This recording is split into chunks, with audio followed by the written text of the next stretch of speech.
গুরুত্বপূর্ণ ম্যাচে মেসি ও সুয়ারেজের খেলা নিয়ে শঙ্কা, কিন্তু কেন আসুন জেনে নেই বিস্তারিত।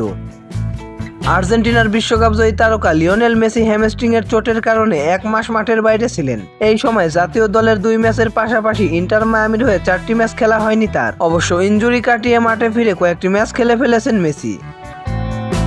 মেসির ক্লাব ইন্টার মায়ামিকে মেজর লিগ সকারে শীর্ষস্থান ধরে রাখতে আসন্ন ম্যাচে জয়ের বিকল্প নেই। তবে আসন্ন ম্যাচে এই প্রধান তারকার খেলা নিয়ে তৈরি হয়েছে শঙ্কা। চোট নয়, এর নেপথ্যে মাঠের কৃত্রিম স্টার্প। মেসি মায়ামিতে যোগ দেওয়ার পর প্রথম আর্টিফিশিয়াল স্টার্পে খেলা নিয়ে কিছুটা দোদুল্যমান অবস্থায় দেখা গিয়েছিল। ন্যাচারাল মাঠের চেয়ে যেখানে চোটে পড়ার ঝুঁকি বেশি থাকে, ওই সময় তাকে কৃত্রিম স্টার্পের মাঠে খেলানো হয়নি। তেমন পরিস্থিতি আবারও সামনে এসেছে এই তারকা ফরওয়ার্ডের সামনে। ইন্টার মায়ামি আগামী রোববার 28 এপ্রিল তাদের পরবর্তী ম্যাচে মুখোমুখি হবে নিউ ইংল্যান্ড রিভলিউশনের। ম্যাচটি হবে কৃত্রিম স্টার্প দিয়ে গড়া জিলেট স্টেডিয়ামের মাঠে। তাই চোটের ঝুঁকি এড়াতে ম্যাচটিতে আর্জেন্টাইন অধিনায়কের না খেলার সম্ভাবনাই বেশি।